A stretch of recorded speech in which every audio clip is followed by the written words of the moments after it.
दोस्तों, उत्तर प्रदेश के एक गांव में एक सड़क के किनारे बहुत सारे लोग भुट्टा बेचा करते थे। उसी में एक 25 साल की जो लड़की थी वो भी भुट्टा बेचा करती थी और अपना और अपने भाई बहनों का गुजारा करती थी। वैसे तो बहुत सुंदर थी, लेकिन दिन भर के धुएं और राख से उसका चेहरा जो है वो काला पड़ जाता था शाम होते होते।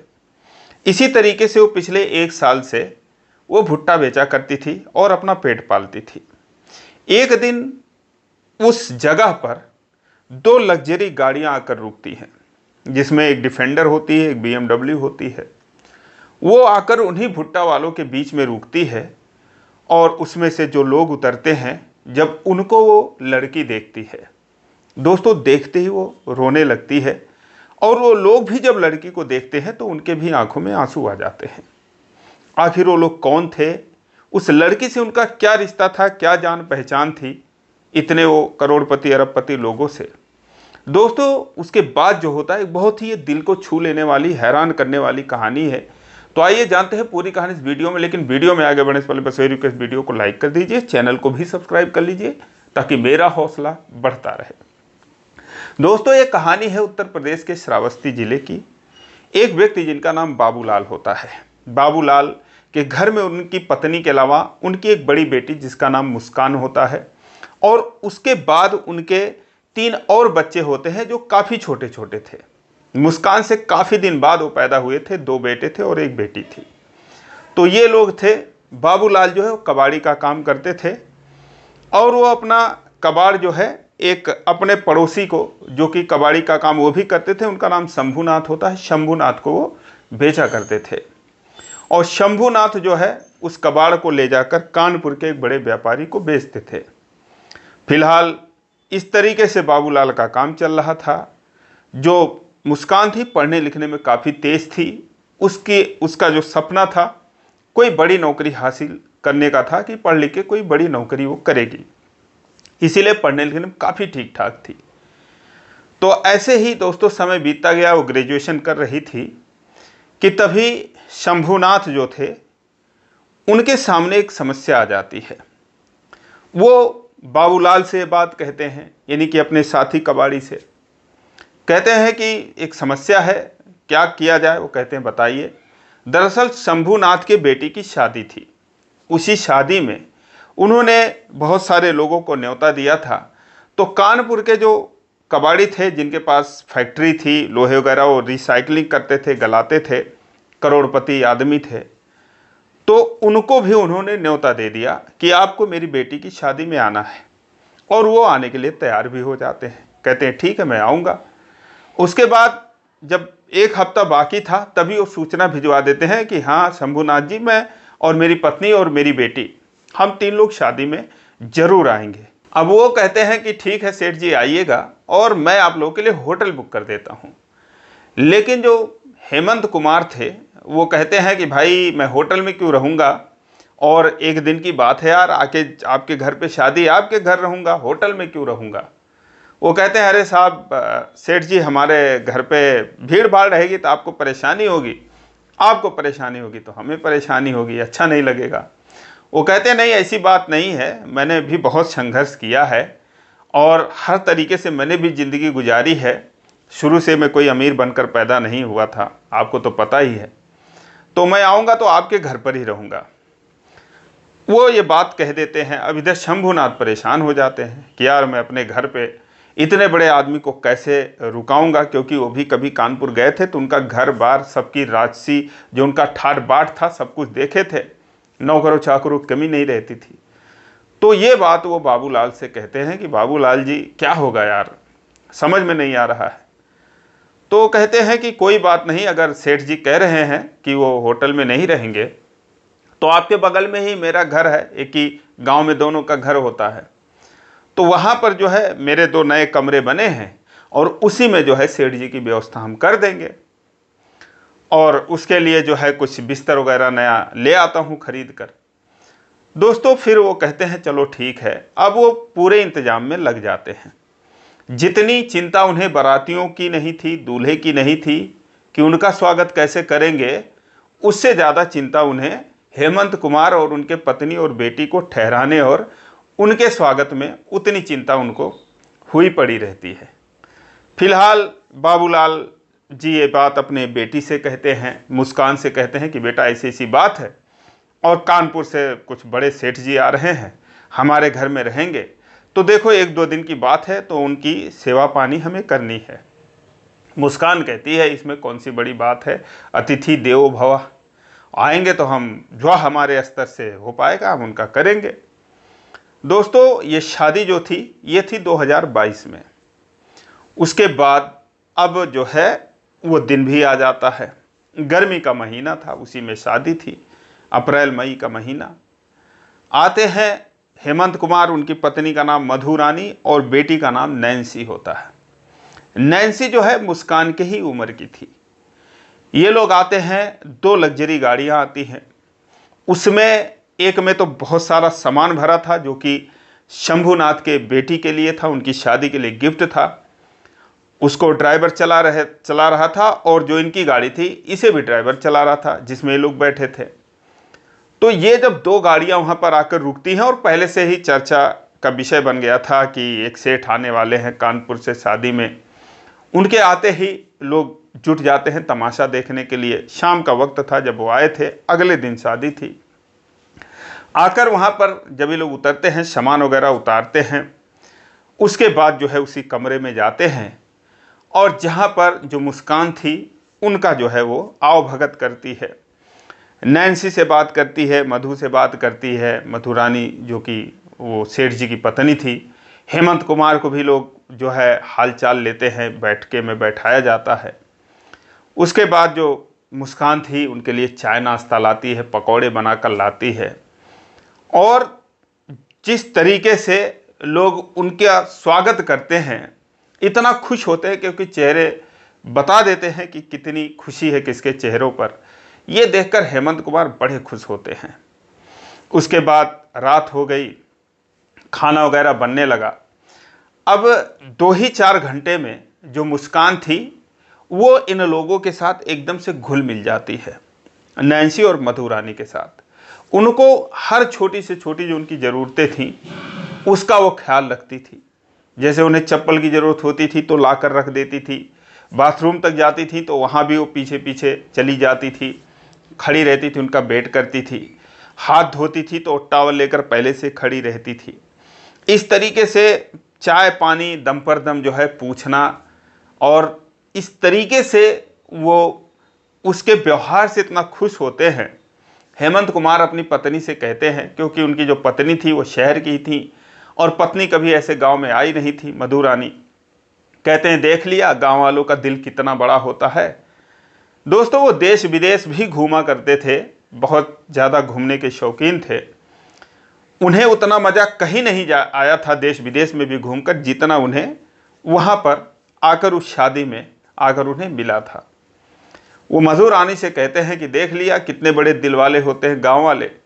वो भी मुस्कुराती हैं, कहती हैं हाँ देख तो लिया और बड़ा अच्छा लग रहा है, लोगों को भी बड़ी खुशी हो रही है। हम तो सोच रहे थे कि हमारे जाने से लोग जो है थोड़े परेशान हो जाएंगे, लेकिन मैं देख रही हूँ कि इनको बहुत अच्छा लग रहा है। तो इस तरीके से दोस्तों उन्हें बहुत अच्छा लग रहा था। रात को खाना पानी होता है, फिर लोग आकर उनके सामने बैठते हैं, बगल में बातें करते हैं। शंभुनाथ जी और बाबूलाल ये दोनों लोग, इस तरीके से वो रात बीतती है। अगले दिन शादी थी। शादी में जो है ये था कि पार्लर जाना है, क्योंकि नैन्सी को तैयार होना था और मधु रानी को। तो श्रावस्ती ज़िले में जो सबसे अच्छा पार्लर होता है, पता वगैरह करते हैं, तो वहाँ पर फिर ये जो है जाते हैं। मुस्कान से कहते हैं कि आप भी चलो। मुस्कान कहती है कि ठीक है मैं भी चलती हूँ। ये तीनों लोग पार्लर में जाते हैं, ड्राइवर लेकर जाता है और वहाँ पर जाने के बाद अब इनका जो मेकअप वगैरह होता है शादी में तैयार होने के लिए, जाहिर सी बात है शहर की औरतें अगर शादी वगैरह कुछ भी छोटी मोटी पार्टी होती है तो उसमें भी वो पार्लर ही जाती हैं। तो वो लोग मुस्कान से कहते हैं कि तुम भी जो है मेकअप करवा लो। वो कहते हैं नहीं नहीं मैं क्या करवाऊंगी और मुझसे ये सब नहीं होता। हालांकि वो ग्रेजुएशन कर रही थी और काफ़ी पढ़ने लिखने में ठीक थी, लेकिन अभी तक उसने कभी अपनी बरौनी तक यानी कि आईब्रो तक सेटिंग नहीं करवाई थी। पार्लर में जाती है तो ये दोनों लोग भी जिद करने लगती हैं। अब जो नैन्सी थी वो कई ड्रेस लेकर आई थी पहनने के लिए। फिलहाल शादी के लिए 2 ड्रेस लाई थी कि शादी में मैं पहनूंगी। तो वो ट्राई करती है और मुस्कान से कहती कौन सा अच्छा लग रहा है, तो कहती है कि हाँ ये अच्छा लग रहा है दीदी, इसको पहन लो। कहती है ठीक है, अब ये वाला तुम पहन लो। कहती है नहीं नहीं, मैं इसको पहन के कहाँ काम कर पाऊंगी, मुझे तो काम करना होता है। कहती कोई बात नहीं, पहन लो, अच्छी लगोगी, काम क्या 1-2 घंटे मत करना, उसके बाद जैसे ही जयमाल वगैरह होगा और जैसे फंक्शन ख़त्म होगा उतार देना, अपना काम करने वाला पहन लेना, घरेलू पहन लेना। फिलहाल वो शादी के लिए लाई थी अपने हिसाब से खरीद के, लेकिन ये माँ बेटी जिद करके उसको अपना वो कपड़ा पहना देते हैं। दोस्तों 30-40 हज़ार का वो ड्रेस होता है और जब वो पहनती है उसका मेकअप होता है तो दोस्तों ऐसे लग रहा था कि जैसे कोई स्वर्ग से अप्सरा उतर आई हो। इतनी सुंदर जो है जो मुस्कान थी वो लगने लगती है। अब मधु रानी और ये जब देखते हैं तो हैरान हो जाती है नैन्सी। नैन्सी कहती है कि अगर कोई और होती तो मुझे जलन होने लगती, लेकिन तुम इतनी प्यारी हो, इतनी भोली हो, मेरी सहेली हो, मेरी फ्रेंड बन गई हो, तो मुझे बहुत अच्छा लग रहा है। मधु रानी कहती हैं कि कोई टीका लगा लो, कहीं हमारी ही नज़र ना लग जाए तुम्हें। इस तरीके से वो अच्छी लगने लगती है। थी ही वो काफ़ी सुंदर। उसके बाद दोस्तों जब ये आते हैं शादी में, शाम का वक्त हो गया था। अब जिनको भी देखो इनकी नज़र बस इन्हीं लोगों पर टिक जाती है। फिलहाल अब बारात वगैरह आ जाती है और जो शादी की रस्म व रिवाज थे गांव वाले वो चलने लगते हैं। बड़ी उत्सुकता से जो हेमंत कुमार थे, मधु रानी थी, नैन्सी, ये सारे लोग देखने लगते हैं। लेकिन जो मुस्कान थी दोस्तों वो उन लोगों के आवभगत के लिए कि उनको खिलाने पिलाने के लिए परेशान रहती है। जो भी चीज़ें वहाँ पर बनी थी वो सब उठा उठा कर लाती है, उनको एक सोफे पर बिठा देती है, आगे टेबल लगा देती है। हालांकि बेटर लगे थे लेकिन वो बेटरों का इंतज़ार नहीं करती है, वो खुद से ही ला कर उनको सारा चीज़ें खिलाती है और वो बड़े चाव से खाते हैं। उसके बाद दोस्तों जब सारा कुछ निपट जाता है फिर वो जो है बाबूलाल और उनसे जो शंभूनाथ थे वो भी आसपास में ही बैठे रहते थे। जब उनको मौका मिलता था कि सेठ जी के बगल में बैठा जाए, वो कहते हैं कि भाई मैं यहाँ पर तो खुश हो गया आकर, लेकिन जो आप लोगों की ये बेटी है, ये मुस्कान है, ये वाकई में बहुत मेहनती है, बहुत सुशील है, बहुत सज्जन है और देखो पढ़ने लिखने में भी ठीक ठाक है, आप लोग कहते हो, तो सर्वगुण संपन्न है, सुंदर भी है। तो मैं तो इससे बहुत प्रभावित हूँ और मेरी जो पत्नी है और जो मेरी बेटी हैं वो इसकी फ़ैन हो गई हैं एक हिसाब से। तो ये बहुत ही अच्छी है और हम सोच रहे थे कि मैं तो रह लेता कैसे भी करके, लेकिन मेरी पत्नी बेटी को कोई समस्या वहाँ पर ना हो। लेकिन ये लोग भी बहुत खुश हैं क्योंकि यहाँ पर मुस्कान है और जिस तरीके से इन लोगों की बॉन्डिंग हो चुकी है तो बड़ा मज़ा आता है। फिलहाल वो उसकी बड़ी तारीफ़ करते हैं, मधु रानी भी करती हैं। फिलहाल वो रात बीत जाती है। अगले दिन जो शंभूनाथ की बेटी थी उसकी विदाई हो जाती है। शादी का जो कार्यक्रम था वो संपन्न हो जाता है। हेमंत कुमार कहते हैं कि अब ठीक है, अब हमें भी चलना चाहिए और आप लोगों का बड़ा बड़ा शुक्रिया कि आपने जो है इतनी हमें तवज्जो दी। तो ये लोग कहते हैं सेठ जी एक दिन और रुक जाइए, अभी तो हम बिजी थे, आपके साथ बैठ नहीं पाए, इतनी बात नहीं कर पाए और हमारा कहाँ इतना भाग्य कि आप फिर आए हमारे गांव में। तो वो सोचने लगते हैं और सारे लोग, जो औरतें भी थी वो भी कहती हैं नैन्सी से, मधु रानी से कि रुक जाइए। मुस्कान भी कहती है कि हाँ रुक जाओ रुक जाओ। अब नैन्सी का मन तो था रुकने का, मधु का भी था, बस यही सोचती थी कि हेमंत कुमार अगर मान जाएं तो हम एक दिन और रुक जाएं। मुस्कान कहती है कि रुक जाइए ना अंकल, एक दिन और रुक जाइए। वो कहते हैं ठीक है, अगर भाई अब मुस्कान कह रही है तो रुकना तो पड़ेगा ही, क्योंकि सारी जिम्मेदारी तो मुस्कान की ही है, तो अगर ये चाहती है तो रुक जाते हैं। उसके बाद दोस्तों वो उस दिन भी रुक जाते हैं और फिर रात को जो है 40-50 रिश्तेदार थे, एक साथ खाना खाते हैं, बिरयानी वगैरह बनता है, लिट्टी वगैरह, ये सारी चीज़ें आराम से देसी खाना बनता है और ये लोग खाते हैं बढ़िया से, खूब देर रात तक बातें करते हैं, सो जाते हैं, फिर अगले दिन फिर इनको जाना होता है। विदाई हो रही थी तो पूरे लगभग गांव के लोग वहाँ इकट्ठा थे उनको विदा करने के लिए। जब गाड़ी में नैन्सी और मधुरानी बैठती हैं, मुस्कान जो है दोस्तों वो रोने लगती है फूट फूट कर, वो बहुत इमोशनल हो जाती है। उसको रोता देख दोस्तों नैन्सी भी रोने लगती है, मधुरानी भी रोने लगती हैं। कार से नीचे उतरकर उसे गले से लगाती हैं, कहती हैं कि जाना तो था ही, कोई बात नहीं, फिर मौका मिलेगा तो आएंगे, कभी तुम भी हमारे घर आओ। दोस्तों इस तरीके से जो है फिर वो आपस बैठकर और उसके बाद चले जाते हैं। जाने के बाद लोग अपने अपने काम में बिजी हो जाते हैं। इधर जो मुस्कान थी वो बिजी हो जाती है, उधर वो लोग अपनी दुनिया में बिजी हो जाते हैं।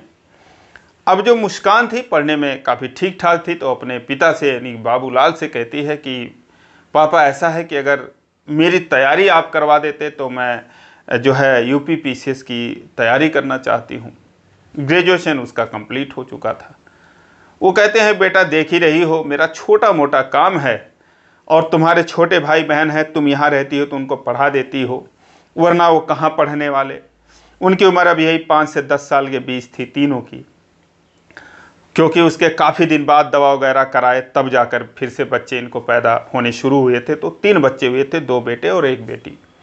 तो कहते हैं कि तुम पढ़ाती हो, देखती हो, तो फिर तुम नहीं रहोगी तो ये कैसे पढ़ेंगे। मैं काम पे चला जाता हूँ, तुम्हारी माँ तो जानती हो उन्हें कुछ आता जाता नहीं है, वो खाना बनाकर खिला दें, कपड़े धो दें, वही बहुत है। कहते कोई बात नहीं, आप अगर 1 साल मुझे मौका दे दीजिए। कहते हैं ठीक है, लेकिन बस 1 साल, क्योंकि मेरे पास पैसे भी नहीं हैं। 1 साल जाओ, तुम तैयारी करो। वो जाती है दोस्तों, वहाँ से प्रयागराज चली जाती है, यानी कि इलाहाबाद।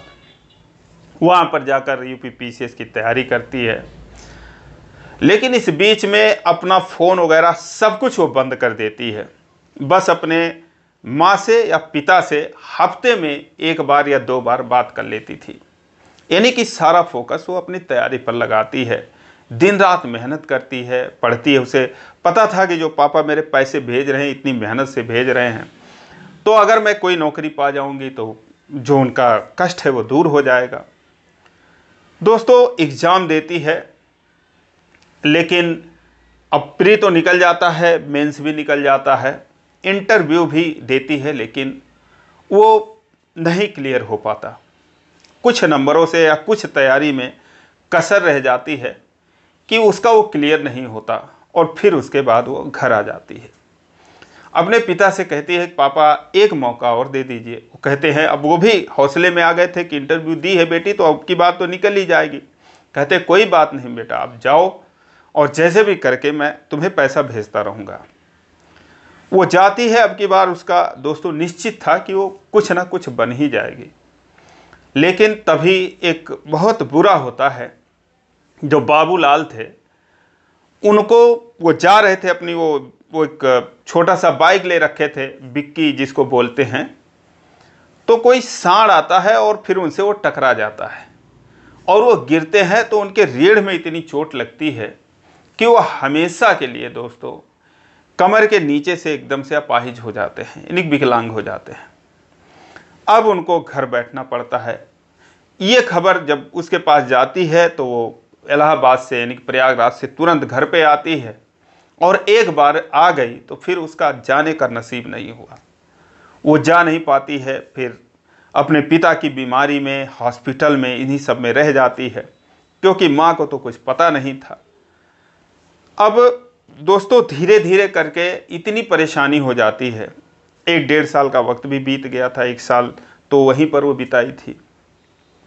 इतना बुरा वक्त आ जाता है कि खाने पीने तक की परेशानी शुरू हो जाती है, क्योंकि दवा वगैरह में बहुत सारे कर्जे इधर उधर से रिश्तेदारों से ले लिए, कोई कितना भी देता। तो जब खाने पीने की भी किल्लत हो जाती है तो फिर ये हुआ कि अब क्या किया जाए, कोई काम देखा जाए, क्योंकि छोटे छोटे जो बच्चे थे उसके भाई बहन, उनकी पढ़ाई भी छूट गई थी।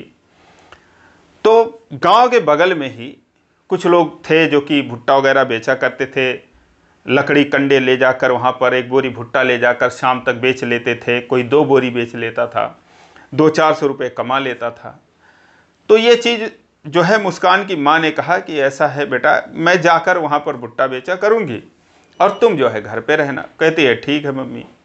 जाती है, खरीद कर लाती है, एक ठेला ले आते हैं पुराना सा खरीद कर, उसी पर अंगीठी वगैरह रख देते हैं और जो उसकी माँ थी वो बेचने लगती हैं।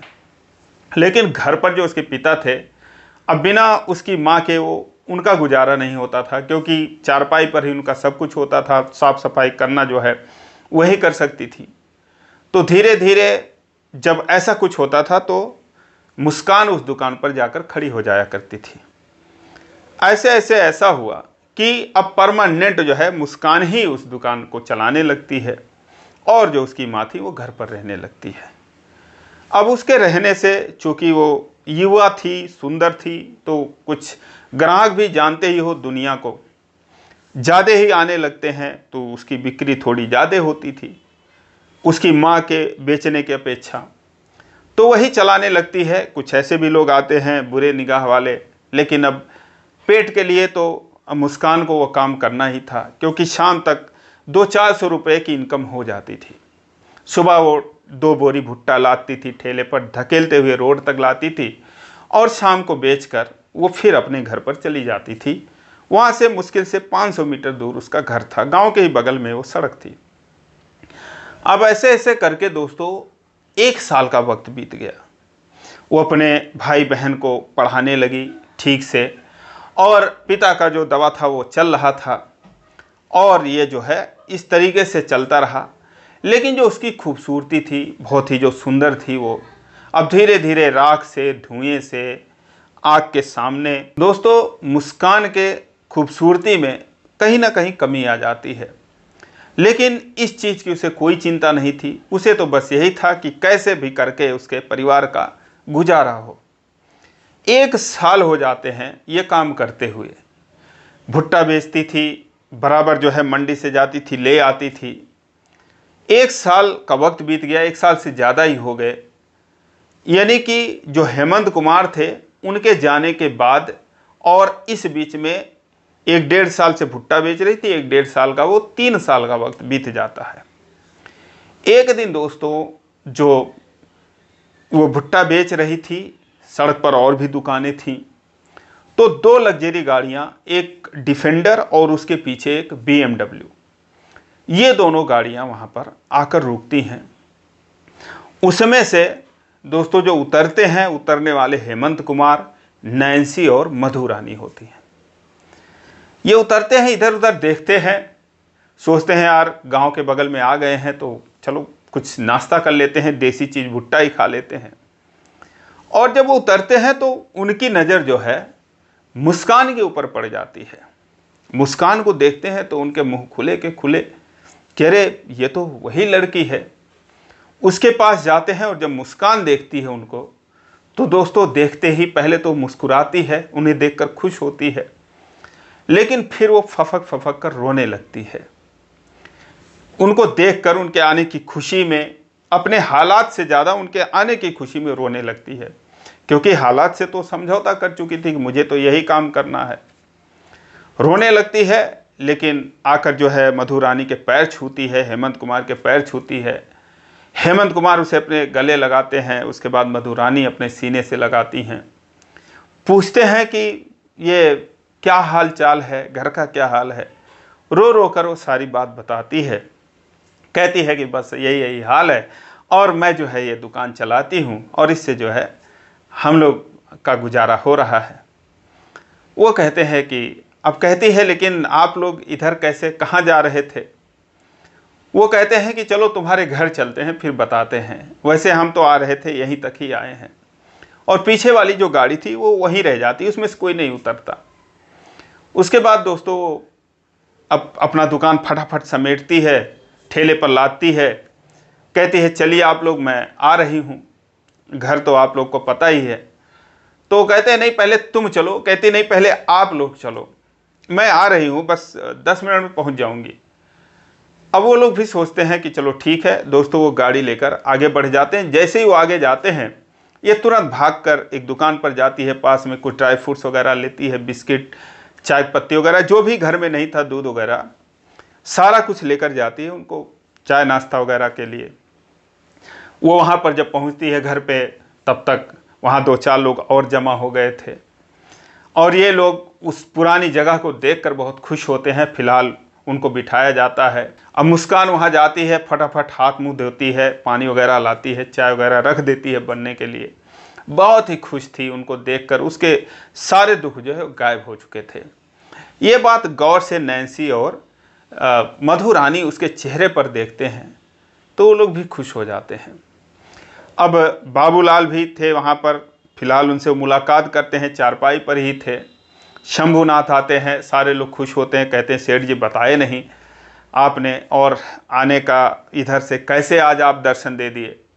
कहते भाई मैं कुछ ज़रूरत से आया हूँ। सब लोग कहते हैं क्या ज़रूरत। कहते हैं मैं अपने बेटे के लिए बहू ढूंढने आया हूँ। कहते हैं साहब गांव में सेठ जी ढूंढेंगे। कहते हैं ढूंढना क्या है, ढूंढ तो मैं पहले ही चुका था, मुझे किस्मत से मिल चुकी थी, बस मैं देखने आया हूँ कि क्या वो राजी है या फिर अभी वो क्या कर रही है, कहीं ऐसा तो नहीं उसकी शादी हो गई है। सारे लोग समझ जाते हैं कि ये मुस्कान की बात कर रहे हैं। वो कहते हैं कि मैं मुस्कान के लिए आया हूँ और अपने बेटे से इसकी मैं शादी करना चाहता हूँ, क्योंकि जो उनका बेटा था दोस्तों वो भी विदेश में पढ़ने गया था जिस समय वो गांव में आए थे, इसलिए वो नहीं आ पाया था। अभी आकर वो अपने पिता का कारोबार संभाल रहा था और उसकी जो है शादी के लिए एक से एक रिश्ते आ रहे थे, लेकिन घर में हमेशा हर तरफ देख सुन के एक ही बात पर अटक जाती थी सबकी नज़र कि जो है वही लड़की ठीक है, अगर वो हमें मिल जाए। भले उनका स्टेटस नहीं है, गांव की है, लेकिन जो भी है वो बहुत अच्छी है। इसीलिए बहुत सोच समझ कर ये लोग फैसला करके आए थे कि चलो हमारे किस्मत में होगी तो मिल ही जाएगी और चलकर हम सरप्राइज देते हैं, ऐसे ही चलकर बिना बताए चलते हैं। और दोस्तों वाकई में ये उनकी किस्मत ठीक थी या मुस्कान की किस्मत ठीक थी, आप कमेंट में बताएं। फिलहाल बात बन जाती है और सभी लोग कहते हैं कि अरे साहब सेठ जी ये बहुत ही अच्छी बात है, इसके लिए भी सही है, आपके लिए भी सही है, आप जो है इसको ले जाइए अपनी बहू बनाकर।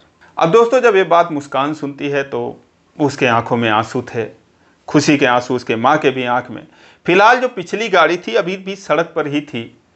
वो कहते हैं कि अगर सब कुछ ठीक है तो मैं अपने बेटे को बुला लेता हूँ। वो कहते हैं ज़रूर सेठ जी, उनको बुला लीजिए और वो भी देख ले सामने से। कहते हैं कि बुलाना क्या है, वो तो यहीं पर ही है। और दोस्तों फिर वो दूसरी गाड़ी भी आती है और उसमें से जो है उनका जो बेटा था जिसका नाम शिवाय रखा था उन्होंने, शिवाय उतरता है और बातचीत होती है। वो मुस्कान को देखता है। दोस्तों पहली ही नज़र में उस शिवाय को पसंद आ जाती है, बातचीत होती है, बात बन जाती है। और फिर 2025 नवंबर में इन दोनों की बहुत ही धूमधाम तरीके से शादी होती है। और दोस्तों आज ये लोग बहुत ही खुश हैं, बहुत ही शानदार तरीके से रह रहे हैं। और अब आगे ये है कि शायद हो सकेगा तो जो मुस्कान है वो अपनी जो पढ़ाई, उसका जो सपना था वो भी कर सकती है और वो भी वो पूरा कर सकती है। फिलहाल जो उसके पिता हैं उनका जब बेहतर इलाज हुआ शादी के बाद, सेठ जी ने करवाया, तो वो वॉकर लेकर इधर उधर चलते हैं उसी के सहारे। आज दोस्तों सब कुछ ठीक ठाक है, सब लोग इस रिश्ते से बहुत ही खुश हैं। दोस्तों फिलहाल आपको ये कहानी कैसी लगी, ये मुस्कान की स्टोरी आपको कैसी लगी, कमेंट में ज़रूर बताएं। और इसी प्रकार की कहानी के लिए इस चैनल को सब्सक्राइब करें। वीडियो को लाइक नहीं किया अभी तक तो लाइक कर दीजिए। फिर मिलेंगे अगले वीडियो में, तब तक के लिए जय हिंद।